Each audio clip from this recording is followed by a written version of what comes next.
Good evening, everyone. Welcome back then to another LFM stream here for the Pro Series Championship and the beginning of coverage of Season 9. If you joined us for last season, you may be aware that unfortunately couldn't cover the last couple of races of that season. So before we get too deep into what happened last week at Silverstone for the season opener, Season 9, let's have a little bit of a recap of what happened at the end of Season 8. I did try to put together a little highlights reel for that, but unfortunately due to a multitude of technical issues at my end in trying to get things ready for this stream, I'm afraid that unfortunately I won't be able to cue that, so I shall have to give you the general description and overview of all that took place. When we last were at the Nürburgring, things were very tight at the top of the championship standings, and they were even tighter on circuit when we went to Misano. And there was a titanic fight between some of the Porsches at the pointy end of the grid, even with championship protagonist Marco Bischoff and Grantis Carreras coming together, and also unusually for some of the Yas Heat guys, multiple bits of contact between Jardier, Maciej Malinowski and George Boothby gave us a rather intense bit of racing and action, but in the end, with a bit of contact on the final lap, Marco Bischoff did hold on to the lead and took the race win, barely ahead of Grantis Carreras, the tightest finishing margin I think we've had in the Pro Series so far, less than a tenth of a second separating them when they crossed the line, and Maciej rounded out the podium. So it was all of the top drivers at the pointy end of the grid for that one, and then going into Spa, it was going to be an interesting one, and it played out very interestingly in the end, because the Porsches, unusually, they weren't on absolute top form at Spa. Of course, there is a huge penalty of the straight line speed deficit that the Porsches suffer from, and as a result, it was more of a fight for damage limitation for our three main championship rivals, because Maciej had nothing to lose. He had an extra drop score from an additional did not start for one of the races, so he really could leave everything on the table. So ultimately, it was Grantis and Marco Bischoff that were trying to maintain as many points as they possibly could, and in the end, Alexander Smolia, who returned to the series in the Honda, dominated, taking one of the biggest finishing margins from the smallest to one of the largest by 22 seconds over George Boothby in the Ferrari, and Statsak in the Honda rounded out the podium. So then it became all about where did our main championship rivals finish. Well, for that, Maciej was the lead of those Porsche drivers, coming home in 5th place, ahead of Marco Bischoff. And unfortunately for the Lithuanian, Carreras didn't have quite the pace that he would have wanted in the finale, and ended up finishing in 9th position. And as a result, when it all played out, with the drop scores and overall points total, it ended up going the way of Marco Bischoff to make it 2 championships in the Pro Series on the trot, taking the win in the end fairly convincingly by about 600 points over Maciej, who actually managed to score enough points in the final couple of rounds to overturn that missing race finish that he had to his name, and ended up outscoring Carreras by about 120 points. So Maciej took 2nd, Carreras took 3rd, Jardier finished in 4th, which after a slightly topsy-turvy season, I think he would have been fairly happy with in the end. Valentin in 5th, George Boothby in 6th, Robin Schaefer 7th, Alexander Smolia 8th, Samir Fock 9th, and Nico Pennon rounding out the top 10 finishers for Season 8. So they had an absolutely fantastic end to the season. Top 3 taking away some very nice prizes indeed. And then we make our way over to Season 9, where last week our drivers got underway at Silverstone, and my goodness, I can't explain how excited I am to be commentating over the Pro Series once more, because the lineup of drivers that we have already seen participate so far this season, the very opening round, has been off the charts amazing. We had the highest ever ELO rating in Tier 1, over 4.4k ELO, and we had 200 out of 200 spots signed up for the season opener, an absolutely unprecedented amount of support and participation from drivers. But with all those new faces on the grid, did it return to previously winning ways for Marco Bischoff? Well, he did absolutely that. He took another pole position and he won at Silverstone by about 4.5 seconds over newcomer from the Unicorns of Love team, Tobias Grunewald, in another one of the Porsches, and Korekas rounding out the podium. But here at Paul Ricard, we may have a different story, because I think those Porsches, in the same way that they struggled at Spa, are going to be a little bit tricky to get pace out of in the race. I think they might fare pretty well in qualifying, but in terms of ultimate race pace and competitiveness down that back straight, they may be in a little bit of trouble. And when you've got some other drivers who are very, very fast in cars like the Hondas, the Aston Martins, the Audis, the Ferraris, that are very quick in a straight line and have that performance advantage over the Porsches, we may see a new winner. But Marco Bischoff certainly starting the season in the way that he would have wanted to, taking a huge points haul in the opener, over 1,300 points for himself.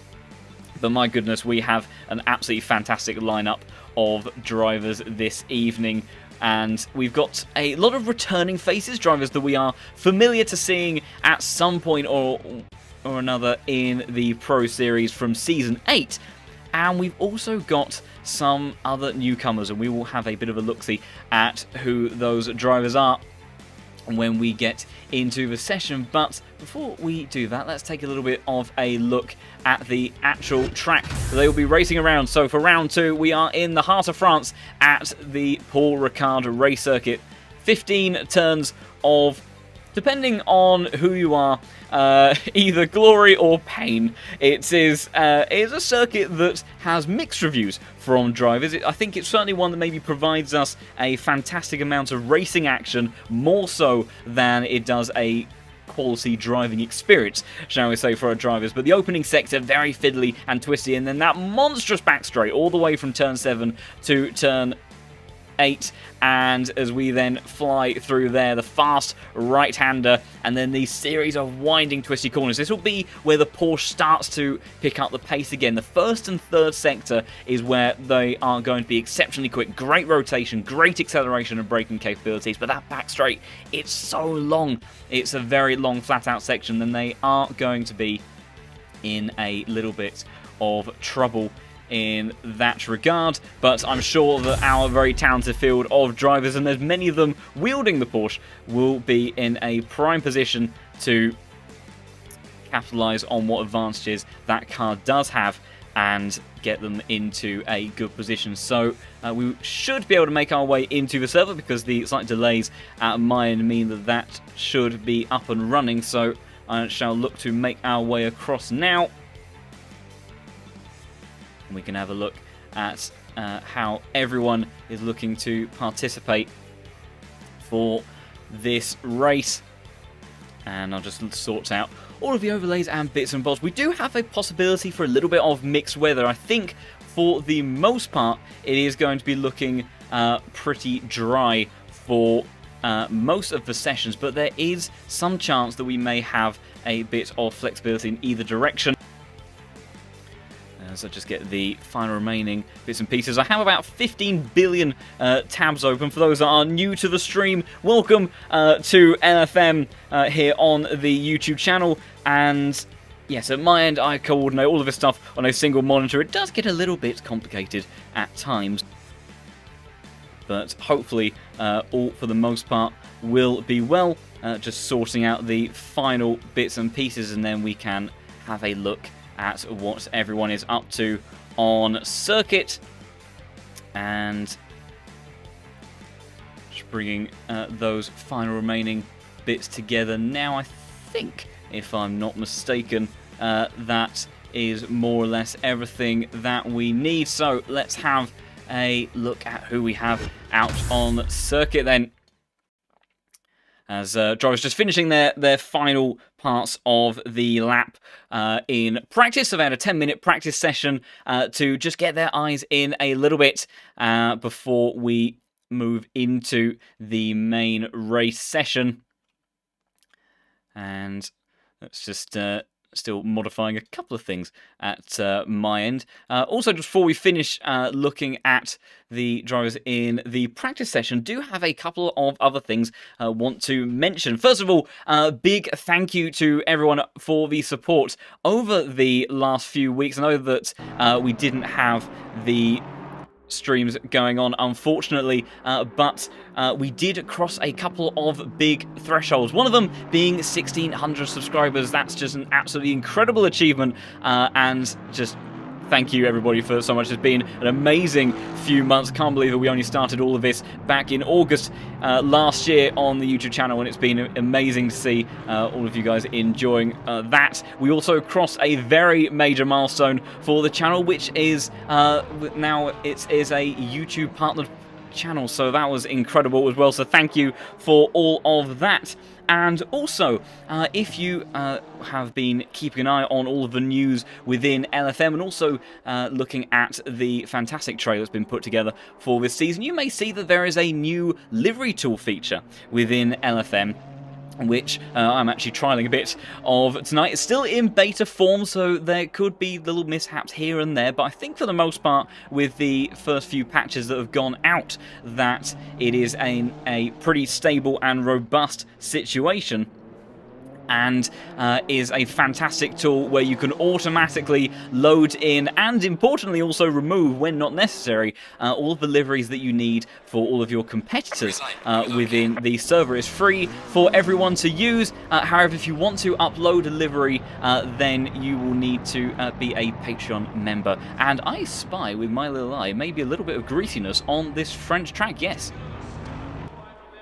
You can see the spray being just kicked up ever so slightly by the drivers in the pit lane, and we have a damp track. That's going to be interesting because by the looks of it, although there's no rain that's going to be coming down over the next few minutes, we have a very dead wind, and that could mean that we have a bit of an awkward and tricky qualifying session. It makes things all the more interesting for us to witness in this first string qualifying session. A bit of a drift already for the number 35 car, and also I'm sure there'll be a few names that I end up butchering for certain drivers, and I do apologise for that in advance, as I will have to learn some of these fresh faces.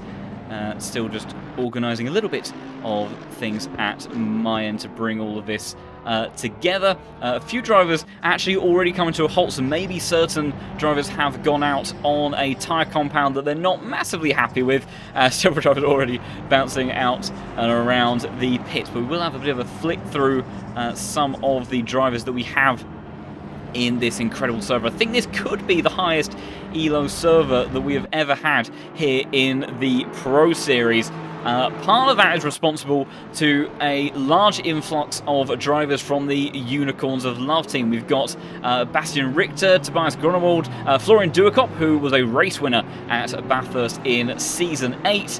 And let's see, who else have we got? I think we may have one more, if I'm not mistaken.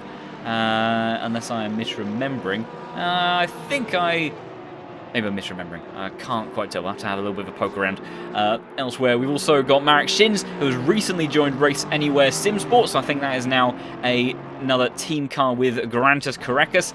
And we have plenty of other returning faces, the likes of George Boothby. Darren King is back, and he's brought along a very fast young man indeed, in the form of Luke Whitehead. Both GTWR esports drivers, and another British man in the field, and very, very quick and menacing in that Porsche. Has a slightly lower ELO rating. I think he's fairly new to the LFM platform, and he was a top seed and a dominant winner at Silverstone last week in Tier 2, but has already made his way up high enough to earn himself a spot in the top server. So I have to see how he gets on amongst all of our other drivers. And also, we will just put in these last few bits and pieces and get all of this sorted. So I think once drivers put together their best lap first lap in the server, this should all work out a bit on the leaderboard, and we should be able to get a more representative idea of this qualifying session. But let's in fact go on board with Mr. Luke Whitehead in this Porsche and see how he gets on through this very tricky circuit in these tricky conditions. Down towards turn 3 at the moment, to be part of the area of the circuit where the Porsche is bound to be very quick, clipping at that first apex, and then got to be patient, using the curb to suck your way around this left-hander back across into the very tight and twisty part of this lap, through 5 into 6, and then on the power as early as you possibly can. And then through the kink of 7. Easy flat in qualifying in the dry. You can see a lot of twitching with that wheel. And now we wait. And this is a longer wait when we're on board with the Porsche, because these guys are going to be struggling a little bit for straight line speed. About 270 Ks, I think, for them by the end of the straight. We'll see how good that estimate is by the time he gets there, approaching turn 8. Now he's going to go just about over it by the looks of it. 273, as he then has to try to line up this very tricky fast right-hander. A lot of playing with the wheel there, and gets himself back within the bounds of the circuit before hard on the brakes in towards turn 9. Really needs to be patient on the throttle here. Long right-hander, bring it back in for that second apex. And then on the way towards turn 10 now. Another very tricky corner, very wide entry, and a variety of lines that you can take through here, but having to pay very close attention to maximising that straight line speed on the exit. I say straight line, it's a flat out section through turn 11. But it is definitely not straight. Then through 12 and then in towards the final hairpin of turn 13, trying to get the car wrapped around through there before blasting away to the line. And for Luke Whitehead, his first lap of Paul Ricard, what's it going to be good enough for? It's good enough for provisional P2 with provisional pole honours right now going the way of George Boothby, who is not in the Ferrari. He is over in the Honda. It's the same as Jardier, who has taken the same car he did last season. So it's going to be really interesting to see the inter-team matchup between those two guys and how they get on. I don't think George was at Silverstone last week, so this will be his first showcase in the Pro Series with the Honda, but George Boothby obviously very successful in the Pro Series. I'm not exactly certain actually on the stats between himself and Marco Bischoff, but they are definitely our two winningest drivers in the Pro Series. And Boothby, unfortunately, has been a little bit plagued either with technical issues or sometimes just general lack of attendance for unavailability. Hasn't made him possible to be in a position to really challenge for the championship, but my goodness, is he quick. So I have to see how he gets on around here. Also, to answer the question in the chat, so it's a 60-minute race. They will have a compulsory pit stop that they must make during a 20-minute pit window in the central part of the race. As George Boothby about to cross the line, do another improvement, takes 3.5 tenths off his previous lap and goes down to 59.1. The track has improved to greasy conditions, so slick tyres, I imagine, although maybe tricky to maintain in the right temperature window, will be the faster tyres. Matthias Gunn in the Porsche number 6 car goes to provisional pole on a 59.1, just a couple of hundredths ahead of George Boothby. We've got Tim Peachman in the Aston Martin, who's already found 3.5 tenths in the opening part of the lap, so that's good looking to be very, very quick. Matthias Gunn has done exactly the same, quarter of a second up for himself. Who else have we got on a lap at the moment? I think Gerardis has just done a lap. Luke Whitehead is on an improvement of his own. Leon Burns and Samir Fock improved to the top of the timesheets. What's it going to be for Whitehead? He goes up to P6. Tim Peachman on absolute blinder at the moment, 6.5 tenths for him, and that Aston Martin is going to be mighty quick down this back straight. Marek Shins goes into P5, several cars improving. Nico Pennon up to P3, familiar face for the number 1 car, the number 1 man on the LFM platform.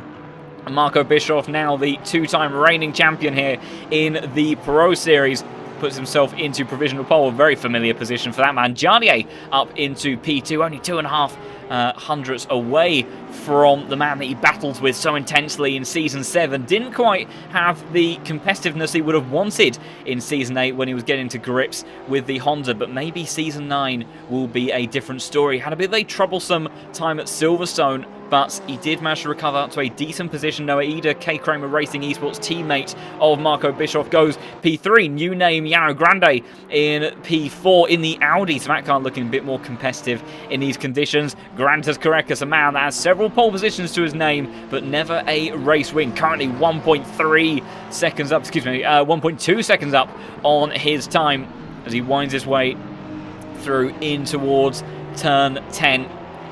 Using all of that Porsche traction, Tim Peachman going purple further down the order, and he goes up on a 57.9. Massive time and huge improvements going on right now here on the circuit. 6.5 minutes of qualifying left to go, and Tim Peachman showing all the pace there is available. Marco Bischoff is finding time as well. Korekis, 1.4 seconds is the improvement. I think he'll be good enough to go to provisional pole for the number 2 car, and it is a 57.8 for the Lithuanian. Robin Schwanker in the McLaren goes up into P3.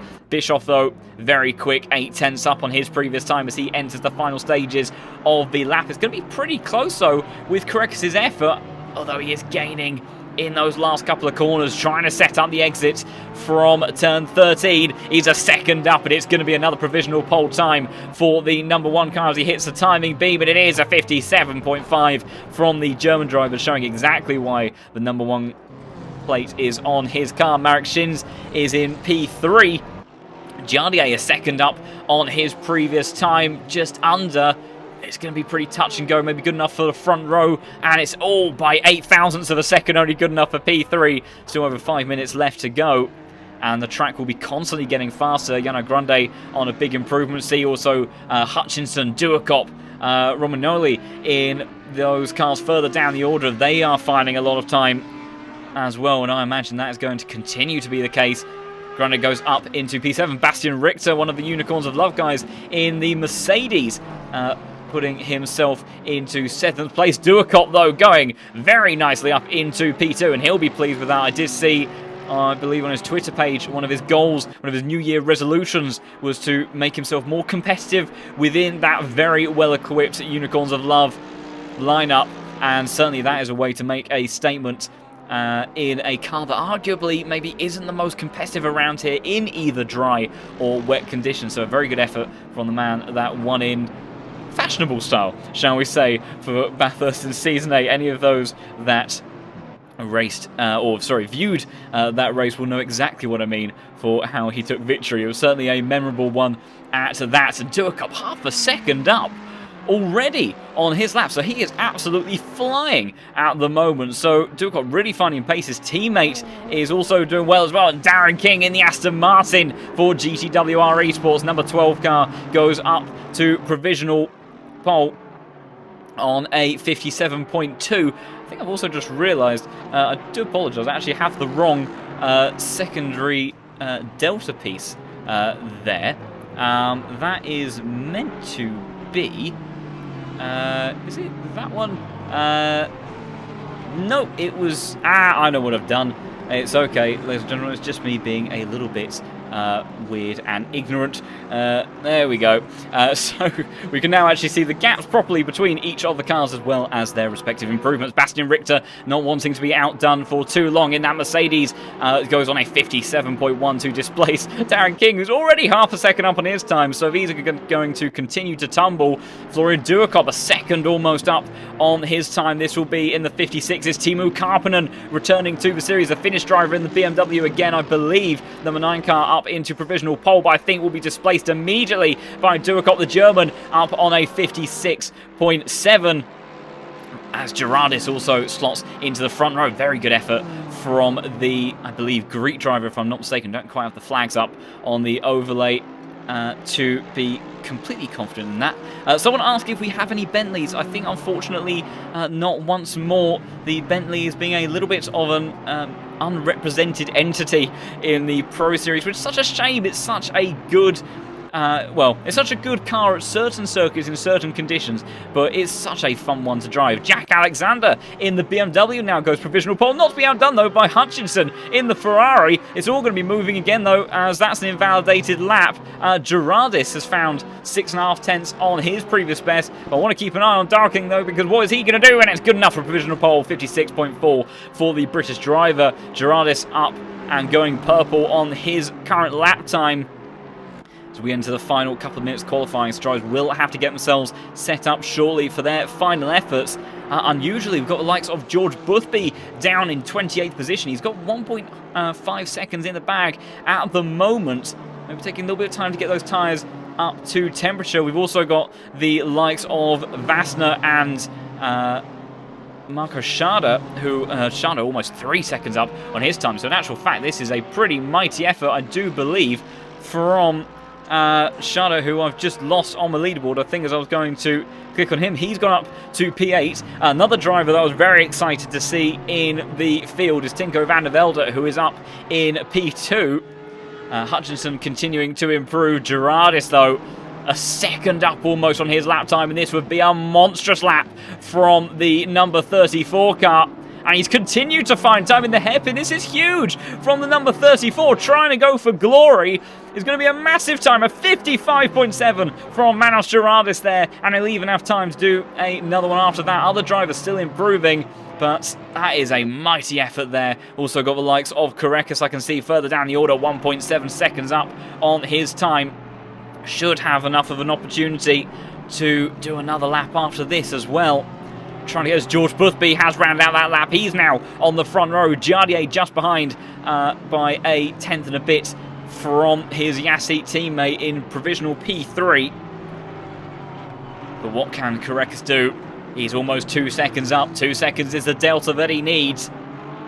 And the number 2 car, can he make it another pole position to his name? Is going to be mighty close. I think it might be just a smidge behind, and it is, although someone who has found the time is Darking, and there will be no further improvement though for him after that, but it's a 55.6, but nothing more. And not to be outdone is his GTWR teammate Luke Whitehead, who immediately is displaced by Robin Schranker in the McLaren at the top of the standings. First time in a while we've seen that. And Jardier, though, 7/10 up on his lap time, and he's only halfway around the lap. This is huge from the man from the Czech Republic, trying to see if he can get Season 9 underway in better fashion than he finished up. Tinko van der Velde in the Ferrari has gone up to provisional pole. Schwanker, did he cross time even? I'm not sure. Bastian Richter in the Mercedes, 55.2. Time's absolutely tumbling. This is really a case of timing your runs now. You want to be the last car to cross the finishing line. Just see if I'm trying desperately to find Jardier once more. How have I lost him on the leaderboard? This is rather embarrassing. Why can't I find Mr. Honzig? There he is, P16. But I don't think it'll be P16 for much longer. 1.1 seconds up is the improvement for the number 5 car. Coming round in towards turn 13 now. Can he make it pole? Manos Gerardis, his final effort, 54.9. Duacop to the top of the time sheet on a 54.8. What's it going to be for Jardier? It's going to be mighty, mighty close. I'm not sure it's enough. Oh, and he misses out by 600ths of a second. Duacop on provisional pole, but other drivers, by the looks of it, are still improving. Schwanker, 3/4 second up on his lap time. That'll be touch and go. Valentine as well. Whitehead, all very, very close, pushing everything that they have to the absolute limit. And Van der Velde, I think, has invalidated his lap time. Let's see as they all look to make their way to the line. Hutchinson puts in his final effort. But what about Schwanker? 0.8 is the improvement.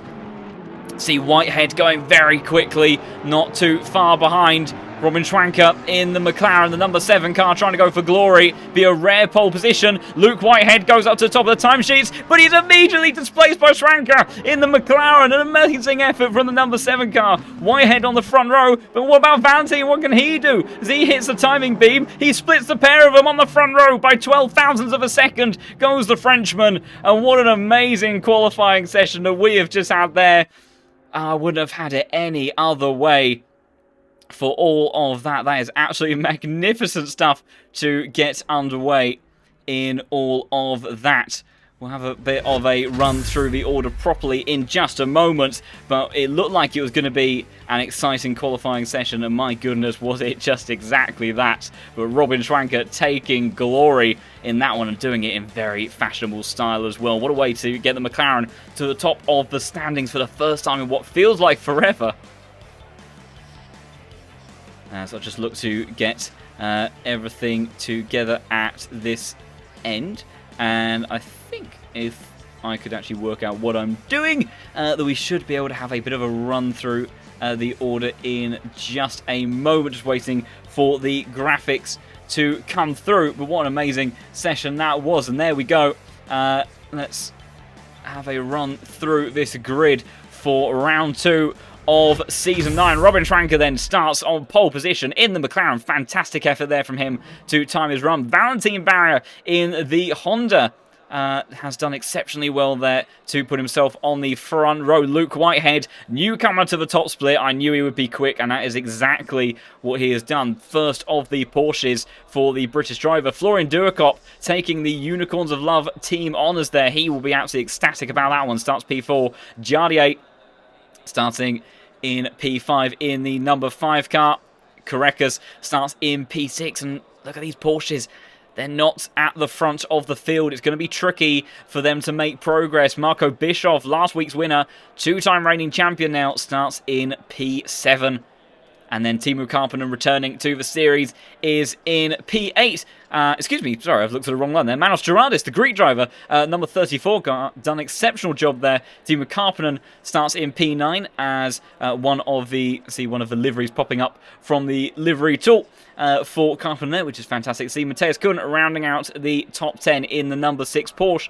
And then Marek Shins, newcomer to Race Anywhere Sim Sport, starts in P11.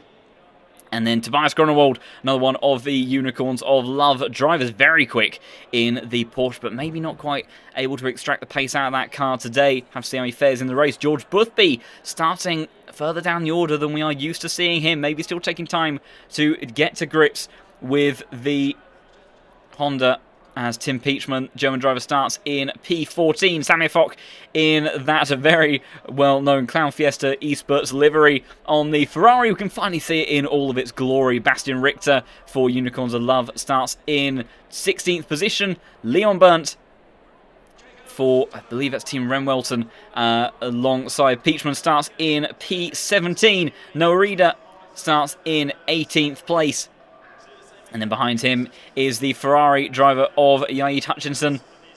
And rounding out the top 20, very fast driver. Maybe not quite where we would have expected to see him. Tinko van der Velde, the Dutchman, is in 20th place, with Christopher starting in 21st position in the Aston Martin. And then GTWR driver and well-loved streamer Darren King returning to the championship starts in 22nd place. Thomas Morant starts in 23rd position in the number 20 Porsche. Marco Schade in the Aston Martin starts in 24th, with Nico Pennon, the Finn, starting just behind in 25th position, maintaining that BMW, and has put it into a good effect in what is a very talented field of drivers. I can't express enough how high the skill rating is in this lobby. Joris Appel in 26. Yano Grande was looking very quick, the Spaniard, at one point, but couldn't quite find the pace later on in the session when it got drier. Malik Mamad, the Frenchman, in 28th position, followed by Michael Romagnoli, the Italian, starting in 29th. Apologies if that is a name that I've butchered. I feel like it might have been one I shall have to reevaluate over time. Rui Nunes, the Portuguese driver, rounding out the top 30. Sasha Vassner in that LFM Porsche liveried car starts 31st. Konstantin Solstov is back in the Aston Martin. Wielded the BMW last season, has decided to go back to the British outfit. Jack Alexander, Scotsman, in 33rd position, with Marcel Tamo for Yeet Esports. Very nice livery on that car. And then rounding out the grid is Andrei Posnikov in the Honda, starts in 35th position. So incredible stuff from all of our drivers there, as gets all of that back into working order as we look to get underway for 60 minutes of racing here at Paul Ricard. And as somebody that has already commented, I do believe it's going to be very exciting indeed.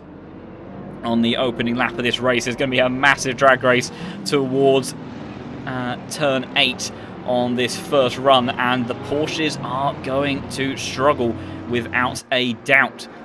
So let's sort out the remaining parts of the overlay before things get underway.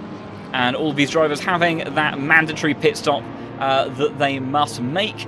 I also do believe, if you're wondering over the driver numbers in the server, black background numbers, I do believe, are Patreon supporters, going in line with the custom liveries that we can see on some of those cars. So for anyone that was wondering what all of that was about, I do believe more or less we are ready to go underway.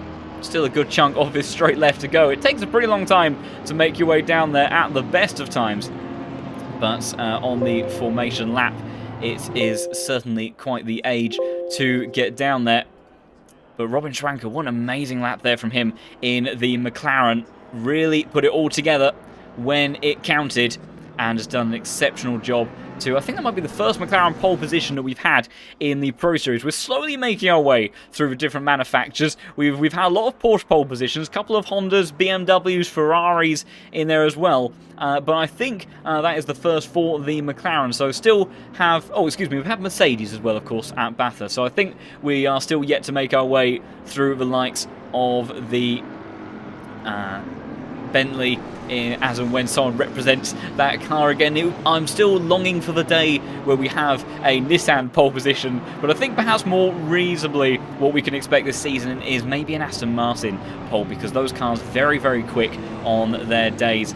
But everyone out getting themselves sorted and into position for what I anticipate to be a very chaotic and exciting race. We saw it all kick off at Silverstone on the opening lap, and I imagine that Paul Ricard is going to be exactly the same. Looking at the weather as well, 30 minutes time, we have rain, and it's not even light. So this is going to be very exciting. It's going to be right in the pit window.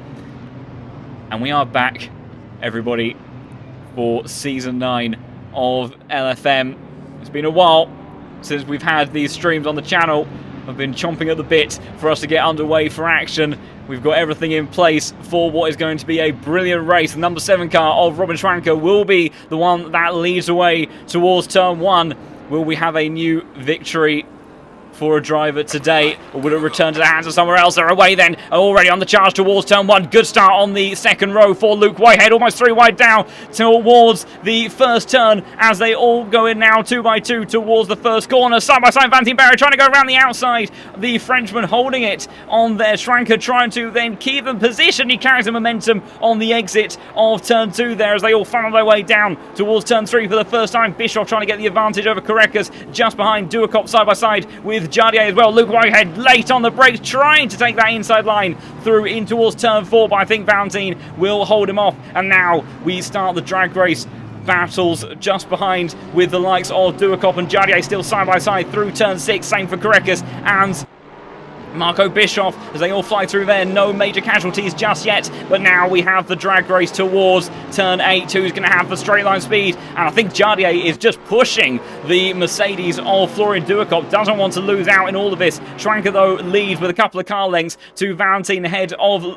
Luke Whitehead, who now may be coming under a bit of a threat from Florian Duacop with that NASCAR-style push along this back straight and heading in towards turn 8. Who's it going to be? The Mercedes driver down towards the inside of Luke Whitehead, who tries to hold around the outside. Magnificent defense on the outside line there as they all slalom through that wiggly section on the exit of turn 8, but they make their way through there safe and securely for the first time round, and Schwanker holding on to his race lead as it is all very densely packed amongst our drives for the time being. See a lot of action also further down the field for our drivers as well as they head through in towards the final sector for the very first time. Looking at Tobias Grunewald in the Porsche, man that finished in second place at Silverstone, right down in the mid-pack, and he's got a lot of work to do, trying to go around the outside into the hairpin. That's brave as they all get very tight on the entry. Tim Peachman there, I think, has lost a couple of positions.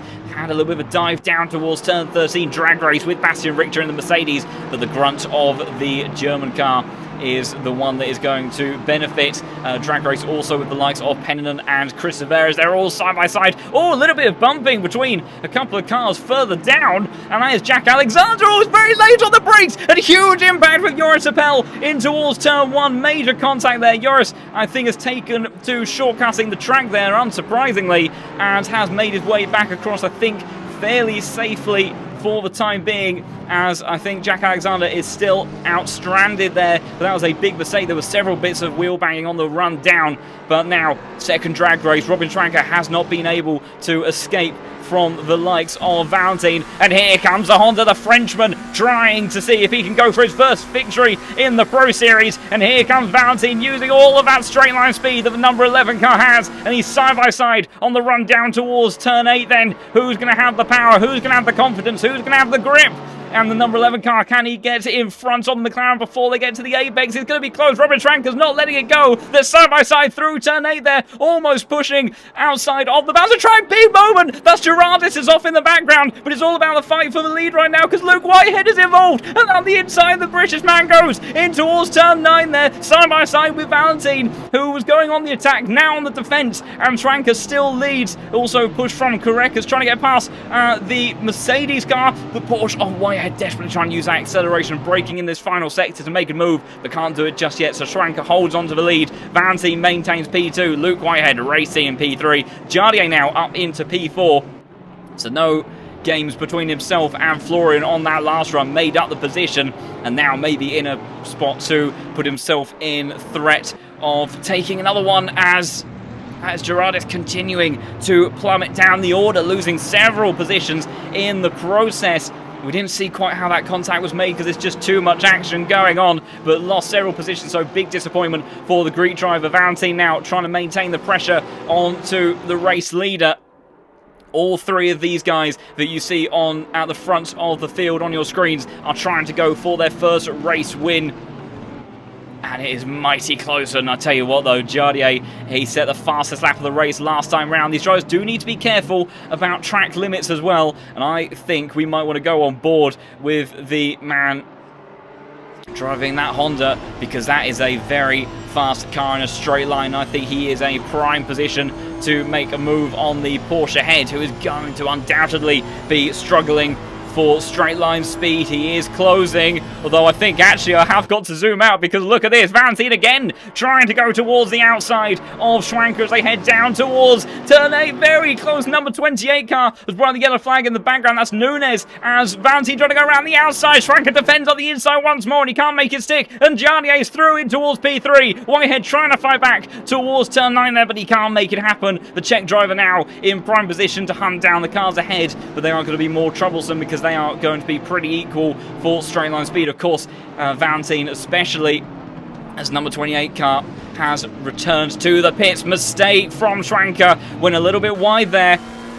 Valentine, does he sense an opportunity going into this final sequence of corners? You can make a move there, but he's made a mistake himself, and that now brings Jardier potentially into the picture, does he, as he's watching this with eagle eyes.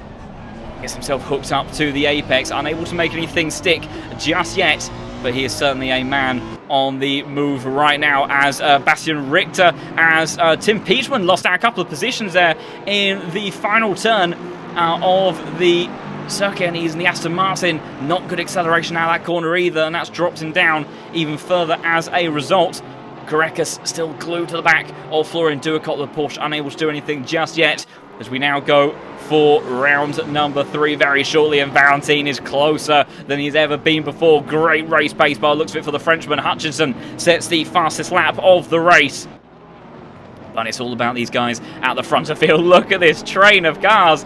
It's absolutely beautiful to see all the drivers all the way down to about P8. As also, big shout out to George Boothby. I think he's made up several positions in the first few laps, and maybe hasn't got the qualifying pace outright, but race pace is looking good. And look at the weather, 10 minutes time, we'll have rain, but it's going to be going back to dry. But I'll tell you, someone that's on a mission. Here's Valentine again, going for the charge, sent towards the outside line by Schwanker once more. Has he got the overspeed that he needs? And here comes Jardier trying to make it almost 3 wide, surely not. Down towards turn 8 there. Valentine, he's more alongside his beam before. Schwanker trying to hold it on the inside, but I'm not sure he's got enough of his car alongside there. And Valentine Barrier swoops across it into the lead. The Frenchman goes. Can Schwanker come back though? Through into this second apex at turn 9. He can't. And the number 11 leads here at Paul Ricard. But Schwanker's not going to let this one go without a fight, already looking for a move. But he's got to be careful about Jardier, who gets a little bit boxed in there from the German driver, as this is just a huge queue of cars. Luke Whitehead stranded in the middle of all of it. trying desperately to make as much as he can of the straight line speed that he has in that Porsche. Just doing a fine job is the number 21 car. But Valentine, for the first time in the LFM Pro Series, gets into the lead. He's switched from the Ferrari, he's switched to the Aston Martin as he finally found his happy place in the Honda. We'll have to wait and see, but right now he is looking in prime position. But I tell you what, I think Schwanker's hopes of holding on to P2 maybe are starting to already dwindle, because Valentine pulling away is going to lose that slipstream effect from the Honda in front. And Jardier got a little bit wrong through the opening couple of corners there. He was looking very close at one point. And Whitehead, although he's looking like a threat now, when we get onto that back stretch, he's just going to be trying to hold on to the slipstream and stay in front of Florian. Let's see, how do they all fare as they make their way onto this back straight one more time. A couple of car lengths between Jardier and Schwanker. Valentine has gone board the rear diffuser of the Frenchman's Honda. Doing a little bit of weaving down this back stretch. You can do some, can't do too much, but I think that will be within the realms of acceptance. But I tell you what, Jardier, he may have been a bit further back than he would have wanted to be, but Schwanker is coming under pressure as they all disappear off our shots. Team of Karppinen trying to make a move on Marco Bischoff down towards turn 8 as well. Jardier sent towards the outside. I don't think he can make it stick. Marco Bischoff, though, loses the position to the BMW, and now has also got the likes of George Boothby to worry about as they head towards turn 9. White flag for a moment for Marco Bischoff. I thought it all gone wrong there as Florian Duakop and Grantis Crackers side by side there, and the Porsche finally manages to make its way through on the Mercedes, maybe struggling a little bit for tyre wear. We also don't know how these cars are set up for the mixed conditions.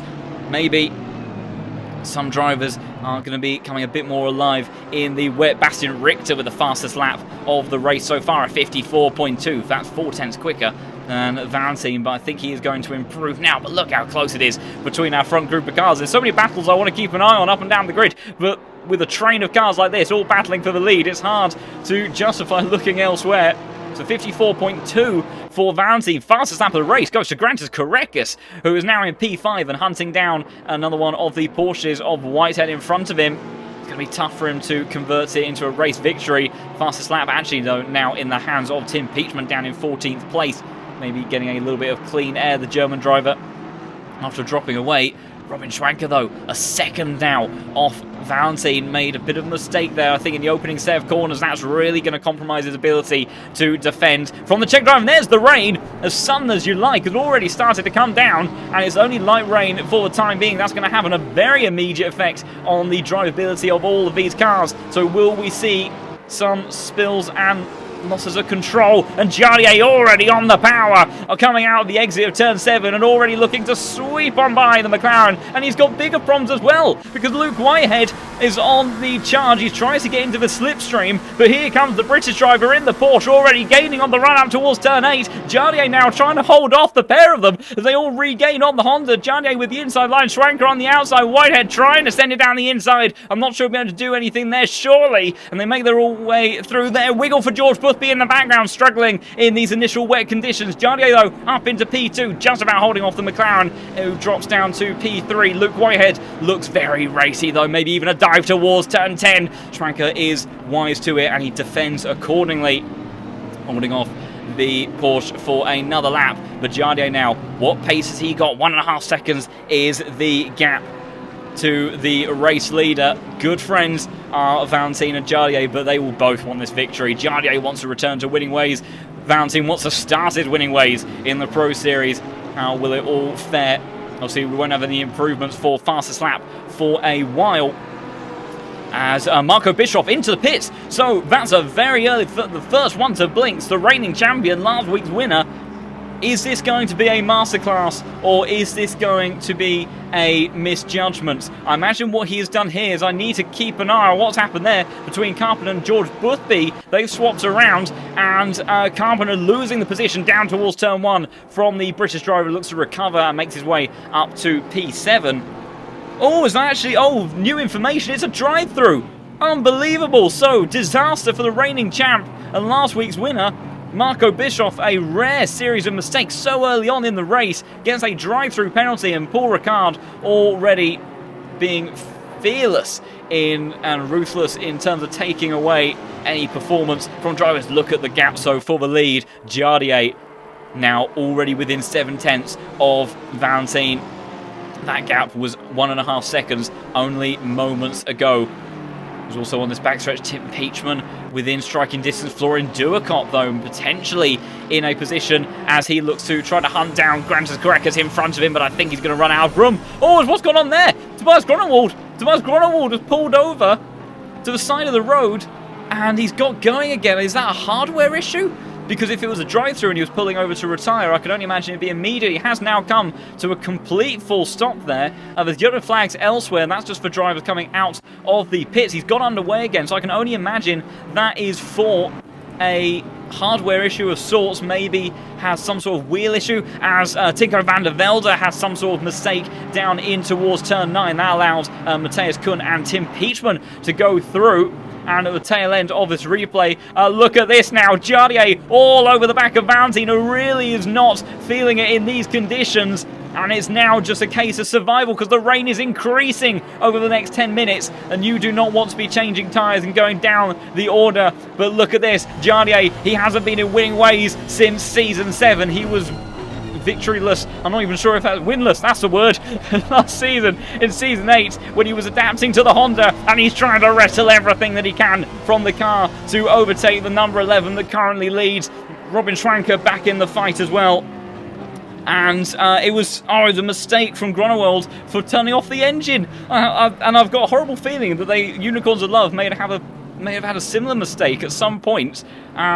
In another championship not too long ago. So unfortunately, that's being a very big and costly error for the German driver, as our top 4 spread out just a little bit.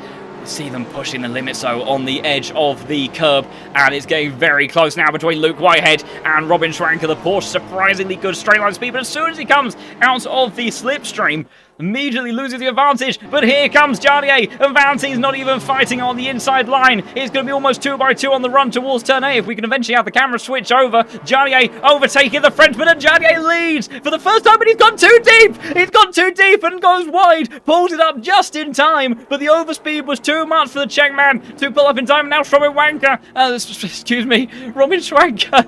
Oh, that's going to be one for the books. Goes down the inside, and Luke Whitehead takes a position as well, and Jardier goes from being on the attack down in towards P4. Luke Whitehead up into P3, but they're still side by side. The Porsche now on the outside line and tries to recover around the outside. He goes on the power, the traction, the acceleration. Oh, and a little bit of argy-bargy between the Brit and the number 5 car there, but they manage to come out all of it okay. But Jardier goes from trying to go for the lead, so that gap being opened up to a second again between Valentine and the Porsche.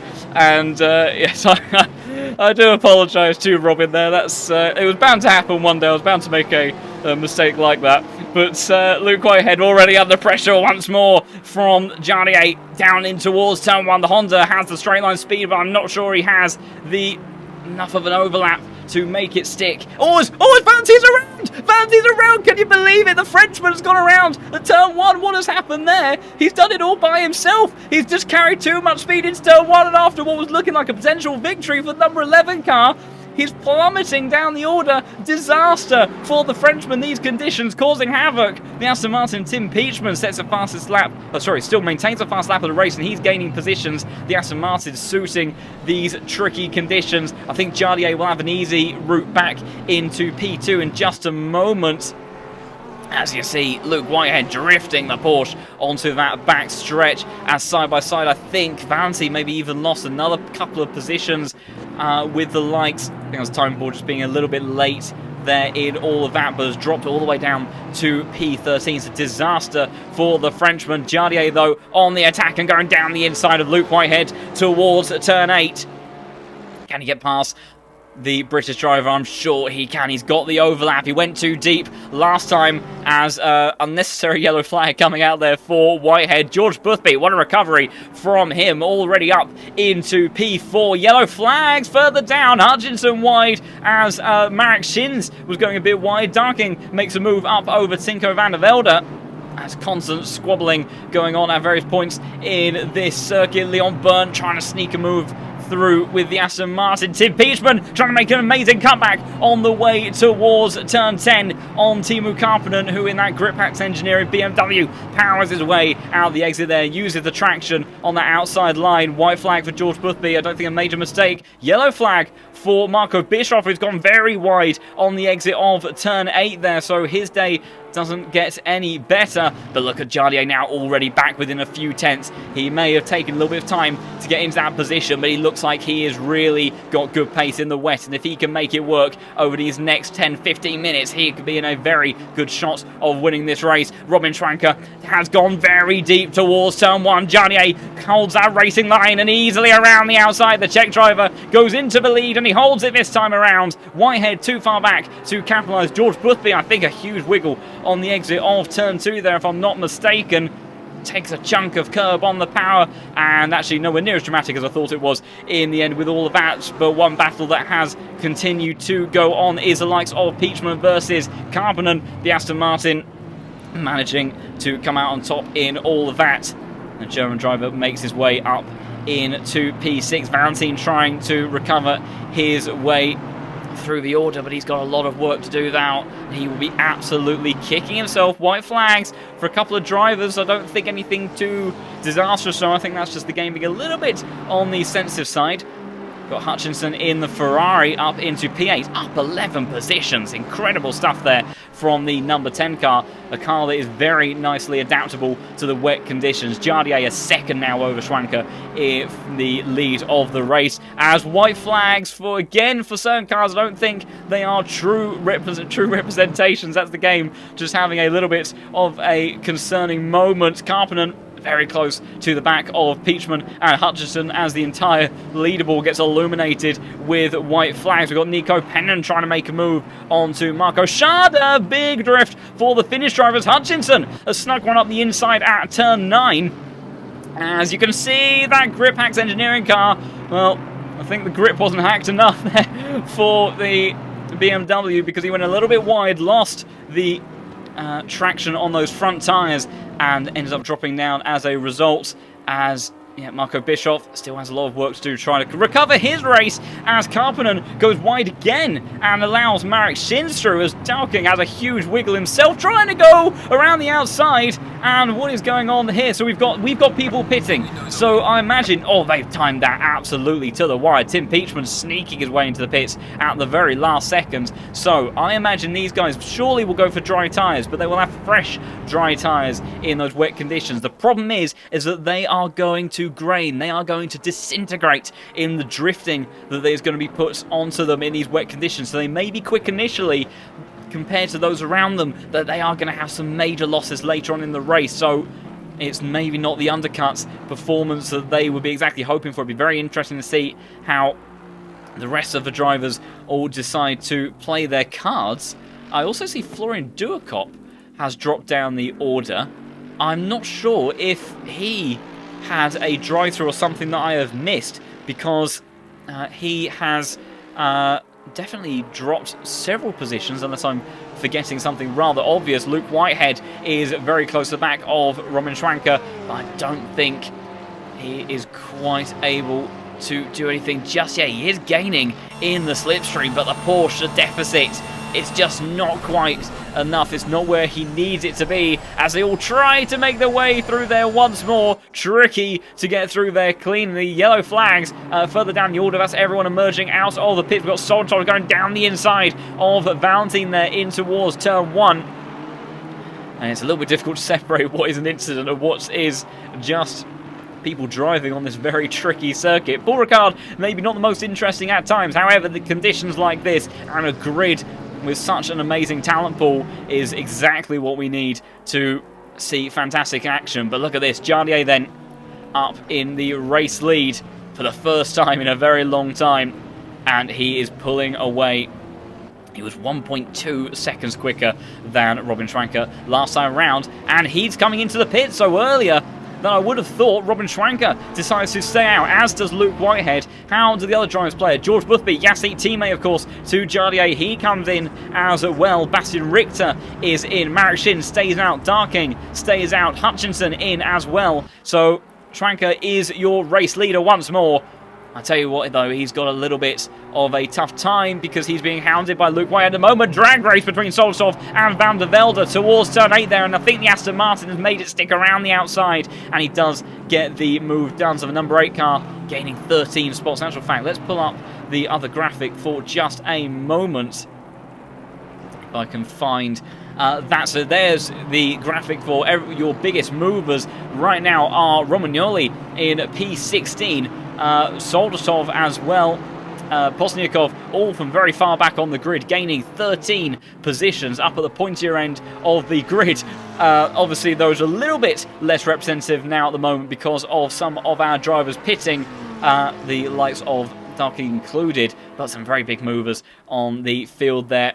Whitehead still half a second or so behind the driver in front. Jardier looks like he's got a fairly clean pit stop. Samir out in front of him. George Boothby a little bit further behind.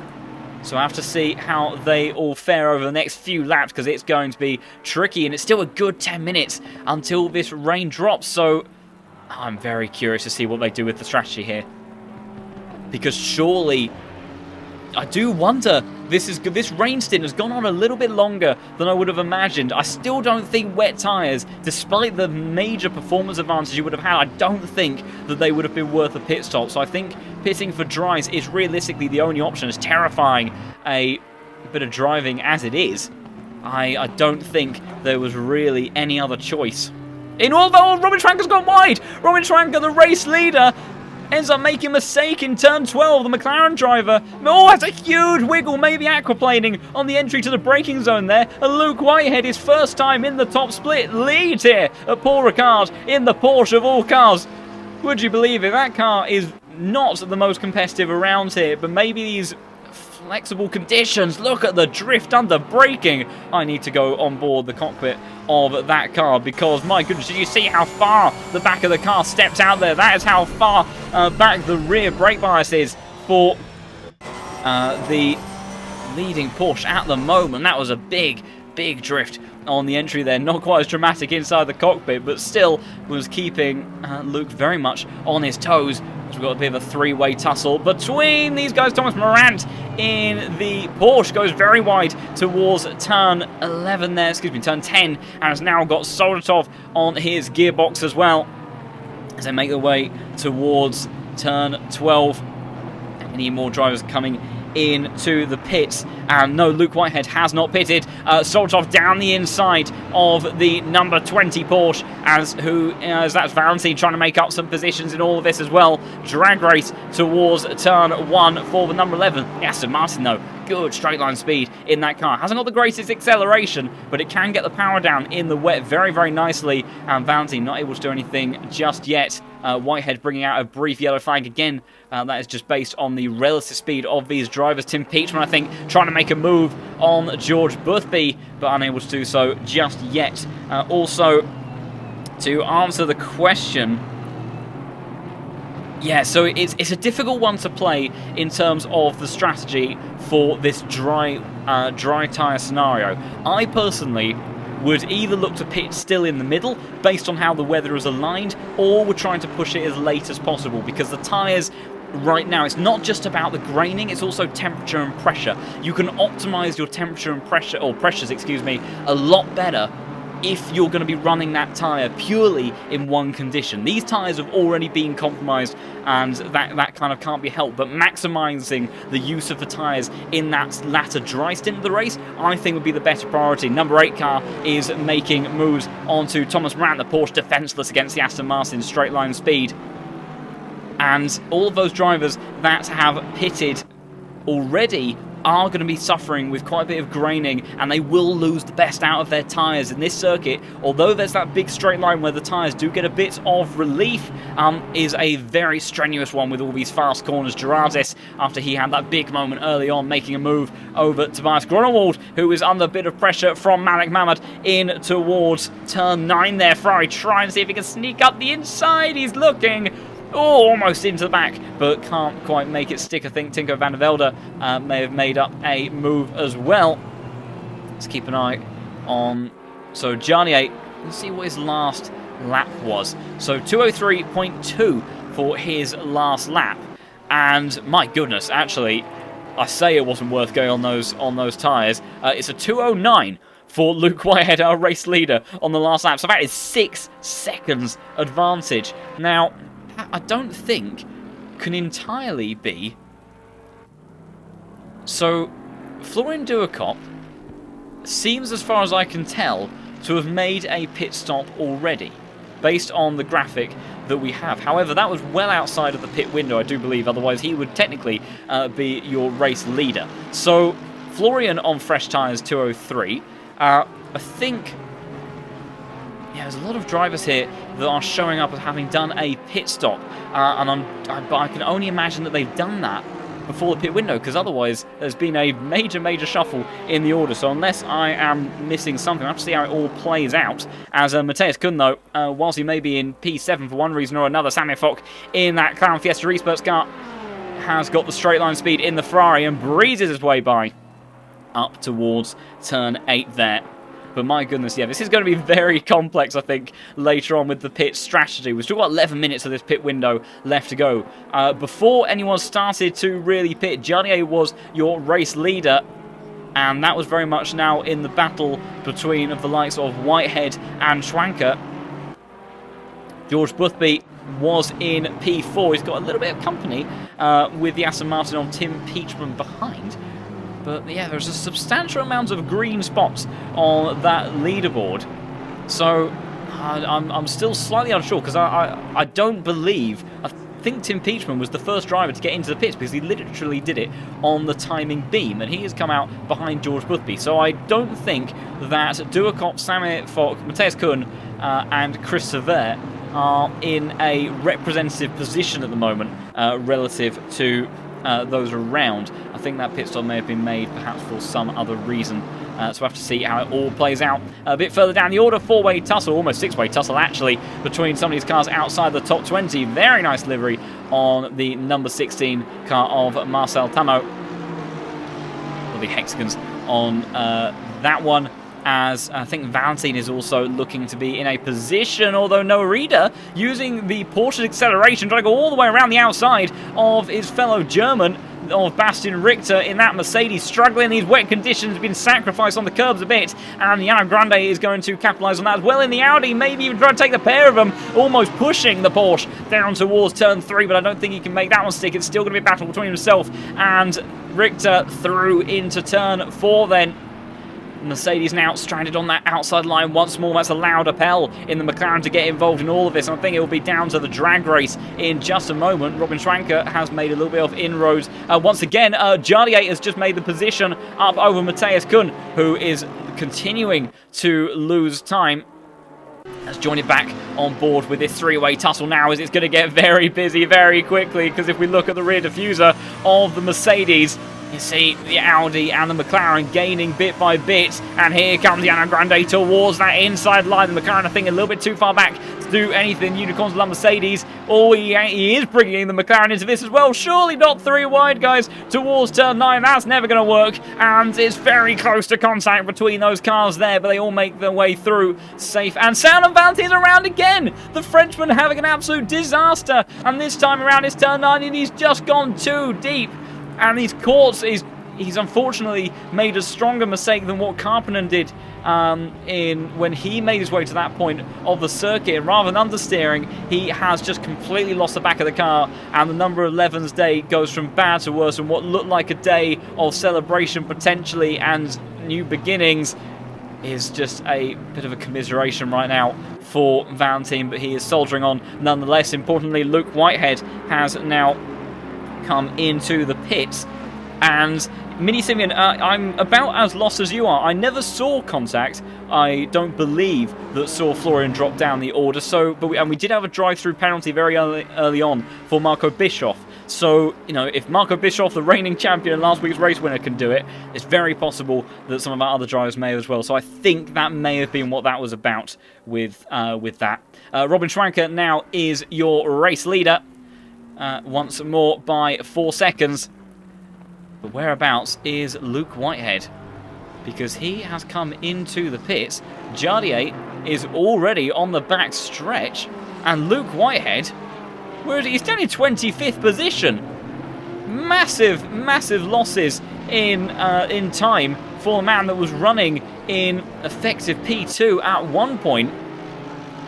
And this is going to be so interesting, because will the losses in the tyre performance that Jardier is probably now going to suffer with be enough of an offset? And it's not getting any easier for Luke Whitehead, because he has got Joris Appel in the McLaren that's got the better straight line speed as it's door to door, wheel to wheel down the back stretch. And McLaren trying to stretch its legs down towards turn 8 is going to get very, very tricky. He will head on board with the Porsche. There's the McLaren swooping on by, and Luke Whitehead, with those fresh tyres, is not going to be in an easy position to try to extract pace out of them just yet whatsoever. So maybe the undercut strategy was the way to go, as Noah Reader trying to sneak up the inside of Pozniakov in the Honda, and I think he's got the grip and the acceleration to do it, and he does make his way up into 21st position.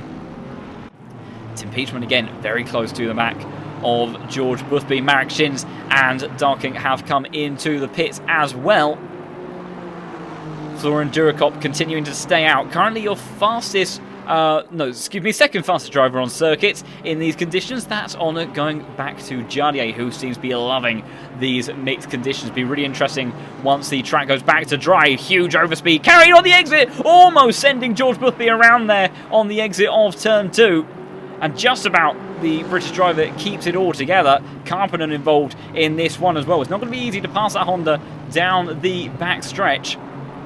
And George Boothby does have the fresher tyres, but perhaps struggling to get them up to temperature, because that is another matter. When the tyres start off in the dry conditions and you go from the dry into the wet, you tend to be able to maintain the pressure and temperature a lot easier than coming out onto a cold and wet circuit and trying to get the temperature into those tyres. So maybe that was the other part of Jardier's plan. Come in earlier, and when the track wasn't quite as wet, and be able to get that temperature and pressure into them before it starts to get a bit more damp on the track. Karppinen using the straight line speed of the BMW. We can have a 3-wide moment towards turn 8. Karppinen down the inside, almost with a pair of them, but the Finnish driver slices his way through in towards P9, and the Grip Hacks engineering car, the number 9 car, makes his way into the very same spot. Robin Schranker now comes into the pits, a German driver that has led, I think, overall the majority of this race. Comes in Marco Schade side by side with Florian Durakop. It goes all the way around the outside at turn 12, down the inside for P13, and manages to make his way through on the exit there, but both of them losing a bit of time in the process. We'll have to see whereabouts Schranker comes out, but again, very slow lap times over the last few laps for those that are staying out, several seconds off those that pitted earlier, so perhaps that earlier call was the way to go.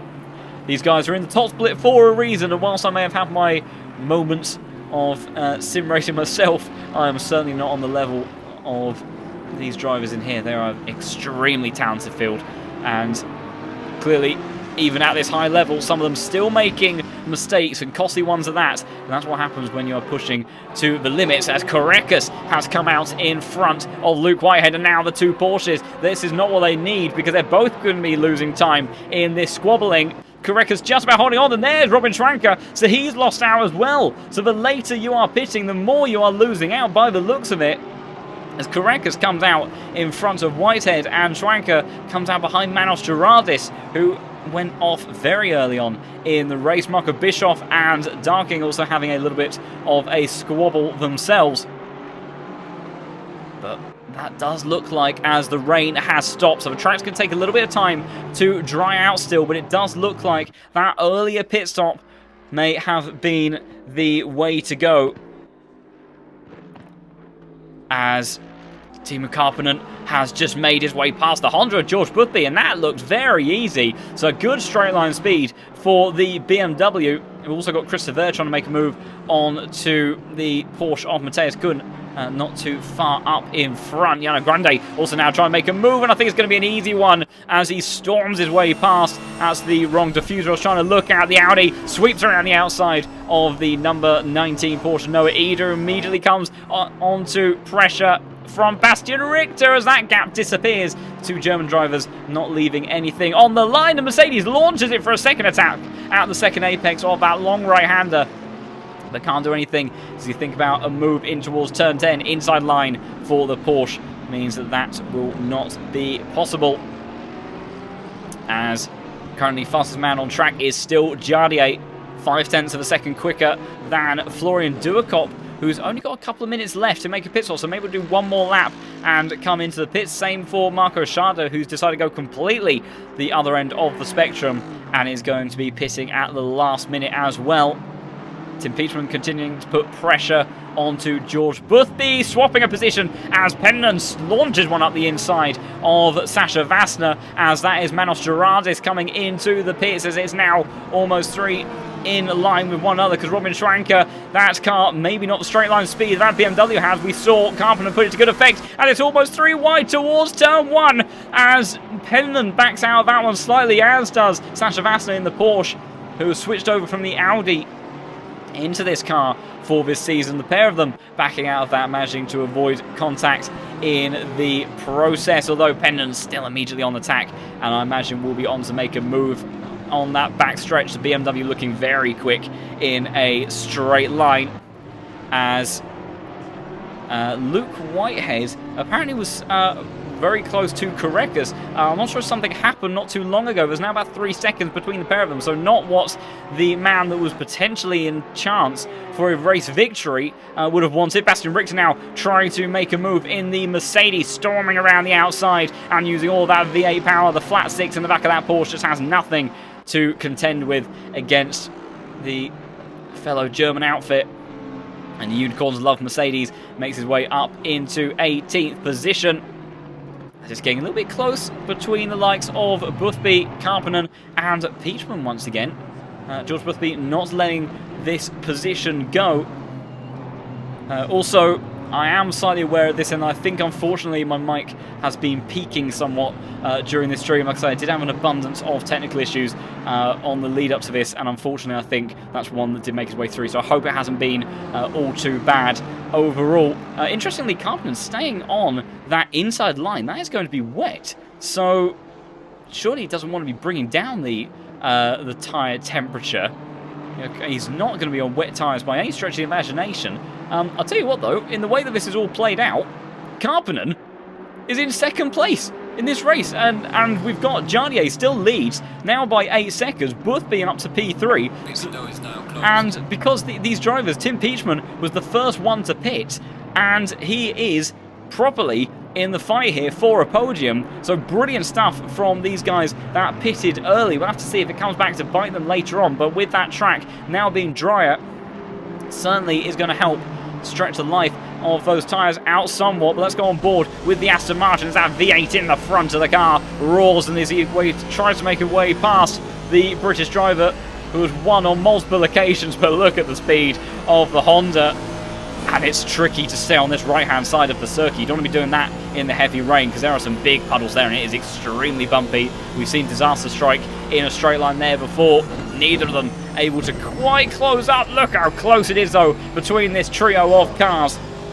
And they managed to make their way through safely once again. But Jardier now, dream scenario for him after what was a 4-5-way fight at one point. He leads by 8 seconds, now just has to hope that the tyres last and keep his cool. Obviously so much experience inside the cockpit of that car. It'd be a masterclass victory if he manages to put that one all together. And now that we've made our way through the pit stops, let's bring back up the position deltas for everybody. Is side by side with Peachman and Boothby trying to go around the outside, and there's Hutchinson, the Canadian, involved in all of this as well. So my goodness, so let's have a look at how this is all played out.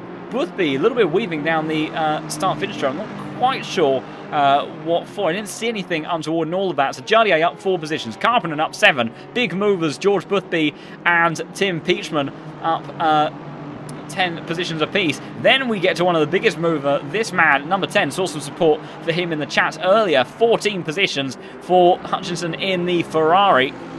And also, I think it was Tyler that was in the chat, supporting his fellow Canadian. Hello to you. And also, could you perhaps confirm, is the J a silent or is it pronounced? I'm trying to track down bit by bit the pronunciations for all of these new drivers that I'm seeing on the circuit. So if you could clarify for that for me, that would be absolutely wonderful. But amazing stuff for the number 10 car. Leon Burnt up 11, Tinko Van der Velde up 13, even with some mistakes. Big mover as well. Yana Grande in the Audi is up 18 positions. So massive stuff for a lot of these drivers who have really capitalised on the strategy aspects of this race. George Boothby once again being closed in from the Aston Martin behind. Lost time to Carpenter last time around. Tim Peachman feeling more racy. Oh my goodness, that was almost contact at extremely high speed on the run towards turn 8 there, but they just about somehow stay out of each other's bumpers. And here comes Hutchinson sneaking up on these two, trying to wait for an opportunity. And it's long corners like this where when your attention is on the car in front, that then the car behind you can sometimes just place his way. Oh, there's contact between Peachman and George Boothby. Pushes the Honda off at turn 10 there. Hutchinson almost getting involved in all of that as well. And disaster after what was a very close fight between those guys. Let's have a look. And it on board with Peachman then. See, hunting all over the back of the number 3 Honda. George Boothby would have been pretty pleased, I think, with how his race has gone so far today in such a new car. But the number 17, desperate to make a move, just misjudges his braking zone. You can see there was never any attempt to make a dive there. That was just a pure misjudgment. And unfortunately, in the process, has made a big blunder there and has unfortunately pushed George Boothby off in the process. Boothby, with the way that these cars are spread out, only dropping to P6, so still fairly good there as Noah Reeder comes into the pit. So is that another drive-through for the K. Kramer Racing esports cars? I can only imagine it might be, but it's looking more and more like it, unless his pit box was very, very late on. I'm not sure, I am keeping an eye on other gaps and deltas to make sure we don't miss anything. Yep, so both of the K. Kramer Racing esports cars in the server today then falling victim to the track limits around here at Paul Ricard in these tricky conditions. Marco Bischoff making the error very early on and uncharacteristically. Also importantly, Valentine, with what has quite clearly been a difficult day, as he's very far over to the left-hand side, so maybe trying to cool those tyres down a bit. I wonder if we've got some drivers who have taken rather over-pressurised tyres for this portion of the race. That is a back marker, I do believe, in front of Karppinen, as Tim Peachman starts to flash his lights rather furiously to ask that car to get out of the way, and Hutchinson, I think, will sneak through as well, completely unimpeded. It's the number 15, if I've read that correctly. Nope, I haven't read it correctly at all, so I'm not quite sure which car that was in the Honda. But yeah, I wonder if some cars, to try to compensate for those lower temperatures, you can try to improve the tyre performance. Always a very wide moment for Marek Shins in the background there, by increasing the pressure beyond where you would normally want it. But the downside of that is that then once you end up in those dry conditions, now they are going to be like balloons. So, and as someone who made a big mistake one day, a good couple of years ago now, when I was vastly less experienced with this game, I drove around on heavily overly inflated wet tyres in a completely dry track for a long time. I can't give a logical explanation for why, but it seemed like a good idea at that point in time, and they did eventually explode, so it is something that these drivers have to be mindful of at some point, as Florian Duerkop has to storm down the inside of Noah Eder at turn 10, and he has managed to get his way up into 22nd, obviously recovering in some form or another, I think likely from a drive-through. I didn't see contact earlier. Malik Mamad, I think, what he's come into the pits, he's doing a pit stop, as is Noah Eder, who was in the pits not too long ago. So is this 2 retirements? We will have to wait and see, I'm not sure. Also, Samir, who I think was quite far up the order in the early stages of the race, he hasn't had a great day in terms of the strategy either. He is down in 22nd position as he is sliding around a little bit there and coming under more and more pressure from Marco Schade in the Aston Martin. And Yeah, there is a bit of a concern as to whether or not some of these tyres may be in a bit of a tricky situation, because look at the track temperature as well. We've gained about 4 degrees, I think, if I'm not mistaken. I do remember 26 being the track temperature at some point, and now we are up at 30 degrees. So as well as going out from wet to dry, that increase in track temperature is going to be having a big effect as well. So that'll be causing a bit of issues for some. Granted, Cricket's trying to launch out the inside now of Grunewald through side by side in towards turn 10. Excuse me, turn 9, and then has it all done and dusted. Big slide on the entry in towards turn 10 there, but does get it all together in the end. And the Unicorns of Love Porsche that finished P2 last time out, dropping a position. Marco Bischoff has just launched an attack, I do believe, onto Sasha Vassner. So the German driver recovering from that mistake early on, and Vassner not putting up too much of a fight in the process. And the number 1 car making his way into 17th position, but clearly far from the day that he would have wanted. Did get a bit of a graphic suggesting we had a swap around between Samir and Marco Schade not too long ago. Matthias Kuhn also getting involved in this one. Romanoli getting close to the back of Soldatov. Oh, that's a big moment! Oh, I've commentator cursed him a little bit there, and it's a tank slapper the other way as well. And the pendulum effect getting the better of the Italian, and Soldatov will breathe a sigh of relief from that. So apologies to Michael there. I've kind of put him in the spotlight and it's immediately gone wrong. Also, new fastest lap, and unusually a 2-minute dead. So we've got 2:00,000 for Tim Beechman in the Aston Martin, who is continuing to love these conditions. Nico Pennanen, I think, has just had a bit of a swapping of position with Robin Schwanko. Got a great cutback as we get a terrible camera angle, not to do it justice, unfortunately, in the McLaren. Was our race leader for a long time. Now slices his way up to P15, excuse me, but he's immediately got Penn and the Finnish driver on the attack once more, glued to the back of that McLaren. Does he think about making anything towards turn 8? I don't think he does. So Marek Schins, though, has just made his way past Sasha Vassner, so the poor straight line speed suffering once more, and it's all getting a bit close as well between the likes of Joris Appel. I thought I saw a close gap between Grunewald and Karekas as well. That seemed to open up for just a moment, but it has closed down once more.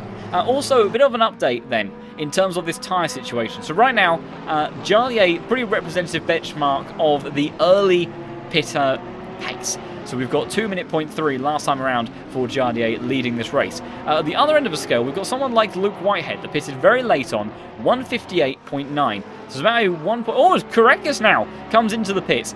Now, I thought he went very wide because I thought there was something that maybe happened because the delta on the screen between himself and Grunewald went a bit wacky. Has he got himself a drive-through in the process of all of that as well? Just keeping an eye on the other deltas. Has come to a stop. So maybe that is for an actual pit stop of sorts. I'm not quite sure what the reasoning would be. Meanwhile, Luke Whitehead very fast on those fresher tyres. He's only got 9.5 minutes to try to make his way up the order and gets himself up into P12 with a send on to the pink Porsche, who will not be able to make a comeback on him whatsoever on those older tyres. See that gap just opening up massively there as Karekas still in the pits. So as Matthias couldn't come into the pits. So no, Karekas has changed tyres. So maybe some of these guys really have had some big problems with the tyre pressure. Someone that seems to have got it just about right is the likes of Jardier, who is lapping very consistently at the moment. Same goes for Karppinen and Peachman, but Peachman is putting all sorts of pressure onto the Finnish driver ahead. It all went wrong between him and George Boothby earlier. Got to be careful not to repeat that. And see if he can make his way up into second place. No matter what, it's going to be a good result if he's to stay as they were. As what's going on there between Hutchinson and one of the Hondas behind? I'm trying to work out who that is, if I can catch a race number. Let's see if we can go into sneaky strategy. This is a very curious situation. So, oh my goodness, that was very close. I did see a number 30-something by the looks of it. I can't quite tell who that is further down the order, but it's giving Hutchinson a little bit of a headache. 35 car, there we go, that has just gone past on the inside towards turn 1, and flashing in the lights there is Hutchinson, and oh, this is getting very, very messy indeed. Blue flag, or cars are a lap down, are not allowed to defend. You may have a major tyre advantage, that's Pozniakov in that car, but you are not allowed to defend, and I think Hutchinson would have appreciated maybe if that move had been made down the back stretch. Meanwhile, Grunewald has just lost a position to Robin Schwanker, another one of the cars on these newer tyres. 56.5 now for these cars. So this is the trade-off I was expecting. It's just happened a bit later than I was anticipating. Penninger now losing out to Marek Shins, who is on a 57 sort of style pace. Sasha Vassner now losing out as well. This was the strategy aspect of things I was expecting to change. Oh, as Luke Whitehead almost comes together with Joris Appel side by side through the turn 6 and 7 complex, now trying to get the slipstream off Bastian Richter. Meanwhile, Tim Peachman has just made the move onto Karppinen. Side by side, had the straight line speed. The BMW is quick, but the Aston Martin is faster, and the German driver up into P2. 59.7 last time around for Peachman, so he is making those tyres work. Meanwhile, Luke Whitehead making up another position. So Whitehead on an absolute charge at the moment into the top 10. And when he came out in 25th, who would have expected the resurgence of the number 21 car to be quite as strong as it's been? He's lapping in the 56s at the moment. That's almost 3 seconds faster than our front runners. The car's ahead of him. 59 2-minute lap times. And he's making up another move already. Scything his way through the back. These cars are dropping like flies, and it's all a case of survival now. Grande has nothing left in the tank, and Whitehead up into P9, and he's going faster still. Jardier still finding some time in those tyres. He is managing very well. 59.7 last time around, maintaining his 8.5 second lead, as Robin Schwanker trying to make a move onto Joris Appel has done that successfully, and I think he'll be making one onto Bastian Richter as well. And that's getting very, very close. I think that the rate at which Whitehead is going, at 3 seconds faster than the people in front of him, and he will have, I think, about 3 laps left to go. He's definitely, as that is Schwanker carrying all of that speed with the extra grip in those tyres. I knew they were going to drop off, and they have dropped off very rapidly. They were looking like they were surviving quite well for a while, but that graining has caught up with some of these drivers, maybe as well as some pressure miscalculations. Luke Whitehead is going to be in the 55s on this next lap, maybe even to the 54s, the way in which he is going. He is driving like a man possessed at the moment. He's, I still think, lost the opportunity for a race win, but he is trying to minimise the damage and make his statement in this championship. Schwanker has closed up to the back of Grande, who's losing another position in all of this. And this is really showing the cars that have pitted early. Bischoff now under pressure from Florian Duakop. Schwanker is making that move up in towards the top 10, the man that was leading the race for a long, long time. And Florian making it look easy as he out-drags the Porsche, is a bit defenceless. Staying towards that inside line for a while. In actual fact, Marco Bischoff returning a bit of pace towards turn 8. I don't think he'll have anything that he can respond with realistically in the end. And look at this! Whitehead again! Already on the attack, and it's another car down! The Brit on an absolute charge. He's a second up on his previous lap time. This is going to be in the low 55s. And oh, it's going to be close. I think there'll be 3 laps from now. So at the rate at which he's going, Luke Whitehead could seriously be on for a top 5 finish, because he is dispatching these cars very, very quickly. And whilst he may be in a car that doesn't have a great straight line speed, as Appel has, I think, just been sent ever so slightly by Marek Shins there, who's gaining. Look at that. You can see that he just goes flying through turn 12 there, gaining all the time. Already in prime position to make a move onto Bastian Richter in just a moment as well. I imagine, will he be late on the brakes, and down towards the inside, and Richter putting up no defence whatsoever. 55.4 for Whitehead last time round, 56.2 for Robin Schwanker, as these guys continue to reap the rewards of their late pit stop strategy. But is it enough to get them back up to where they were in the field? I don't think so. If this was a 90-minute race, they would have absolutely aced the call. But in this 60-minute session,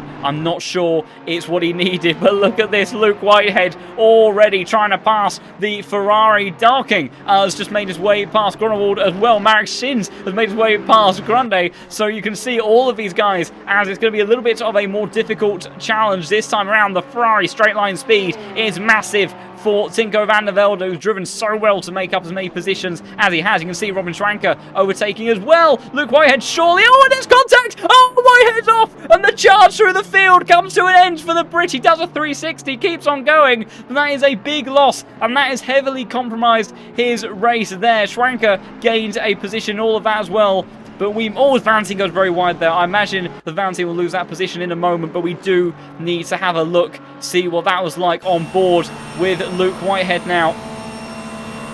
And see as they came up towards turn 8 there, leaving each other just enough room, and then came together, I imagine, misjudging the amount of grip that the other car could take there, and Whitehead falling down the order. So that is a very unfortunate incident for him. Schwanker now the lead driver, try and make a difference on this late pit stop strategy, but it's not going to quite be as heroic, I think, as what Whitehead was putting on. Still going to be pretty good, as Darking also making up positions past Richter and Appel. Florian Duerkop has got past Grunewald in all of that as well. Schwanker then up into P7. He's got 2 more laps left to go. 55.4 for himself. Same lap time, actually, as Marek Shins on his previous effort. So very close there between those guys. And Schwanker, as Luke Whitehead already on the attack, he will have damage on that car, but it's the fresh tyres, it's just not even close. On the power, down the inside at turn 5 there. And I don't think there's anything that Van der Velde can do. Valentin losing out as well to Marek Shins, who is also a man on a big charge at the moment. Interestingly, at the front, Tim Peachman has brought down the gap by about a second, but it is not enough to do anything right now about Jardier in front, who has played his cards perfectly. Florian Duerkop will be in a position, I do believe, to make a move in just a moment. And he's pushing along his teammate. I was trying to wonder what was going on there. Bastian Richter, of course, another Unicorns of Love driver, is being pushed by Florian Duerkop. Jano Grande has just lost a position to Darking, as Van der Velde's had a moment. Oh dear, big incident there for the Dutchman. What has happened there? And he's gone very, very wide and very slowly. Does he have a puncture? Does he have a puncture in these closing stages of the race? Because he's continuing to lose positions. That is a big loss for the number 26 car. Final lap of the race has been started then. 7 seconds is the lead that Jardier has. Florian Duerkop trying to make a move on Grande in just a moment as well. And Valentin trying to push in the final few moments as well. Leon Burnt losing a position to Luke Whitehead, who's recovered up to P7. And Robin Schwanker, 1.7 seconds behind George Boothby. He was 4.3 seconds, almost 5 seconds faster, last time around. So he could actually have a shot at trying to get Hutchinson as well, which is insane. Valentin on the attack, and Van der Velde nothing left to fight with. I'm not sure if it is a puncture, because he's travelling pretty well for someone if he has got one, but he is losing a huge amount of time. Robin Schwanker, look at that! He's already passed George Boothby. They've barely made their way through the first sector. So Robin Schwanker is not going to be a race win today unless something extremely dramatic happens in the final moments of this race. But he is without a doubt on to take away P4 if he can find the grip. Leon Byrne has just lost out of position to Marek Shins as well, who has been charging along in these late stages. Almost contact. I think there was contact between Darking and Valentin further down the order. So another drag race taking place between those two, trying to keep an eye on all these battles on the final lap of this race. This Paul Ricard circuit has been incredible. Robin Schwanker gets it done. Up into P4 he goes. Also keep an eye on where Jardier is on circuit. I don't think Schwanker's going to be close enough to do anything about recovering a podium. Darking, though, does take the position in towards P10. Van der Velde holds on for the time being in P11. Florian Duerkop's getting involved in all of this as well. It's all being very, very busy at the moment. as Luke Whitehead has made up the position on to George Boothby. Robin Schranker trying to go for the podium in this closing stages, and he has done it. Incredible recovery from the man that was leading for so long, but winning ways goes back to the Czech Republic for Jarnier, who pulls off the strategy of the century, wins by 6.5 seconds over Tim Peachman. Maybe some inquiries for him after that incident with George Boothby. Robin Schranker recovers valiantly to P3, maybe even P2 at the end if there are some penalties. Timo Karppinen P4. Luke Whitehead was on for a major charge but couldn't had that incident which unfortunately put him out of the running there. And we've still got some other fights going towards the line. It's pretty close between some of these guys, Joris Appel and Bastian Richter. Both these guys, I think, have been dropping positions over the last few laps, and he's trying to see if he can do anything about the Mercedes in front, but is going to be unable to. And I think Marcel Tamo, the last car that is potentially in a position to make a move. Don't know what the tyre strategy is between these guys down here, but it all came so quickly at the end there. I said that there would be a big change in the way that the tyres were balanced at the end, but I didn't expect it to be that severe. But Marcel Tamo won't be able to get the move done on Thomas Morant in the end. Korekis, with that extra pit stop, finishes very far down the order, as in a few of our remaining finishers look to make their way to the line there. Norida Audit, a drive-through penalty, I think, for him, as well as some strategy errors. I would imagine that's a frustration wiggle from the German driver.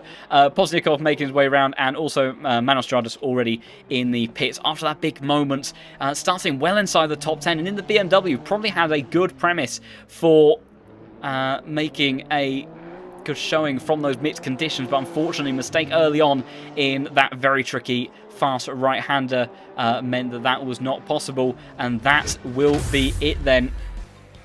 As of course, the other thing that I forgot to mention in all of that is that the top split now has live stewarding.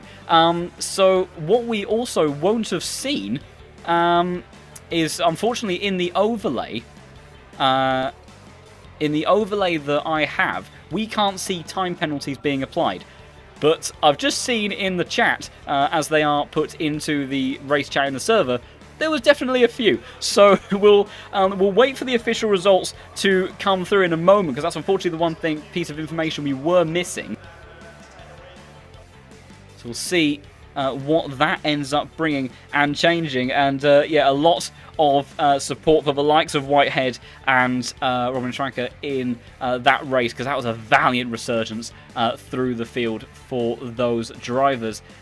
Just looking and waiting for the results to come through. Just giving them a moment or two, but my goodness, who said Paul Ricard was boring? That's that is by far one of the most interesting races I think we have had for a long old time, and as such, it's put on a brilliant showing for us in this second round of Season 9. Still just waiting on the graphics, but I think there we go. So here are your official race results, and there was a penalty that was dished down in the end. So Jarnier wins at Paul Ricard. Robin Schranker recovers all the way to P2. Brilliant stuff from him. Didn't manage to quite convert the pole position into a maiden victory, but what a performance from him. Karppinen rounds out the podium, and unfortunately, because these constantly roll over, that I will have to sort of wait for these to circulate periodically, because my results that I have on my software quite clearly don't correspond to the final finishing conditions. But Paul Ricard really gave us a big showing there with that changeable weather. It had all what we were expecting from the chaos of the first few laps with that big drag race, but with that mixed weather really did give us everything that we could possibly want. And some clarification, so perhaps not boring, but definitely very very blue. I believe the internal LFM joke is it looks like an Audi car park. Karppinen third, Whitehead recovers to fourth, Hutchinson P5, great effort from him, Boothby 6th, Shins 7th, Peachman 8th, Burns 9th, King in 10th, Duacop recovers P11, Van der Velde P12, Barrier after that disappointing time finishes in P13. I saw Grande, I think, in 14th, I didn't quite catch 15th, I'm sorry. Appel 16th, Gronewald, Fock, Schade, Penland taking to top 20. Bischoff, Sever, Solsov, Vassner, Romanoli, Morant, Tamo, Krekas, Mamad, Noah, Ida going to the top 30. And then Posnikov, Gerardis, Kun, Nunes, and Alexander being your final remaining drivers, with Nunes and Alexander, and also Mateus Kun looking like they did not finish the race in the end. Gerardis did soldier on to the end, I do believe. So great stuff from him and great tenacity from a lot of our drivers. And Bastian Richter was the driver that finished in P15. So great stuff from all of our drivers in today's race. Such tricky conditions to work with there, and so many of them mastered it oh so well.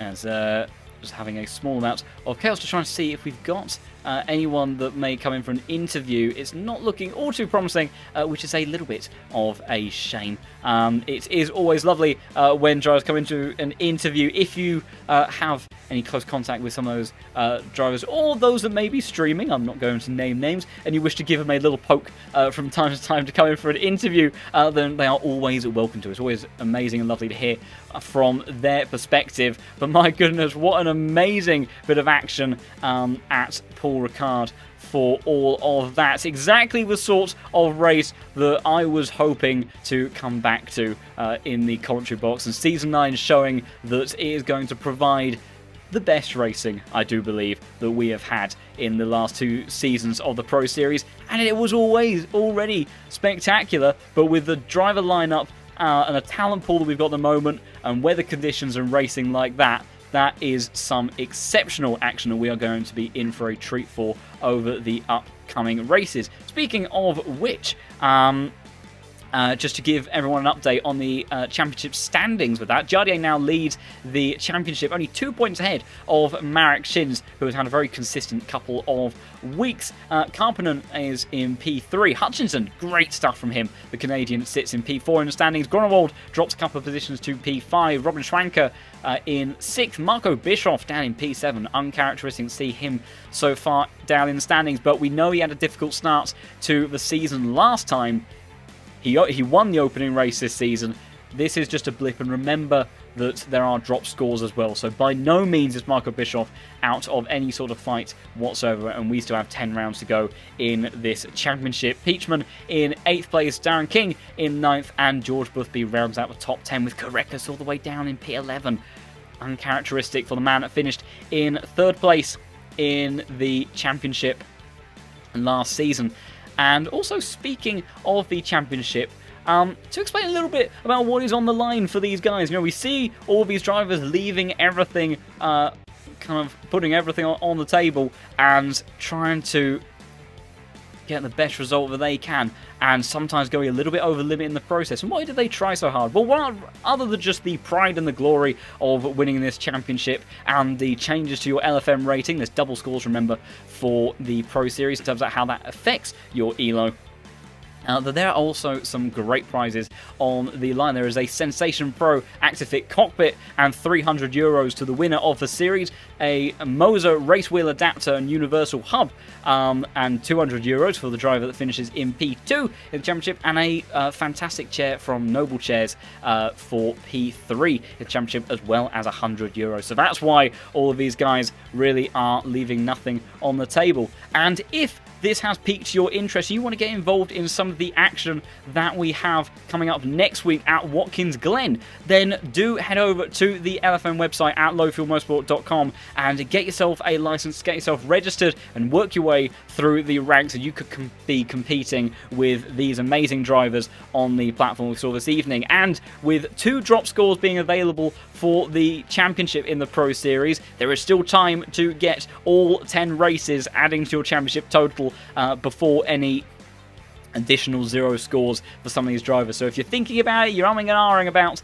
joining the Pro Series, then do think about joining for that, and you're still very much within the championship fight if you join us in the American circuit for next week, where we will have 90 minutes of racing at Watkins Glen. It's a circuit that has served George Boothby very well in the past. It'll be very interesting to see how the Hondas get on there. I imagine that Jarnier will be looking forward to some of that, but we know exactly the sort of titanic fights that we've had with the likes of the Porsches and the Hondas and the BMWs there previously, so expect fireworks from there once more. But that will be it then for this evening's action at Paul Ricard. Thank you everybody for joining the stream after a little bit of time away. We are back very firmly for Season 9, and it is looking like it's going to be a cracker. So join us next week, same time, same place, for the Pro Series. And also, if you want to be part of the community and stay involved in some of the news within LFM, then do also consider joining the Discord server as well. We'd love to have as many there as possible. So hopefully more of you there next week. So see you all next week, everybody, for Watkins Glen. But for tonight then, it is goodbye.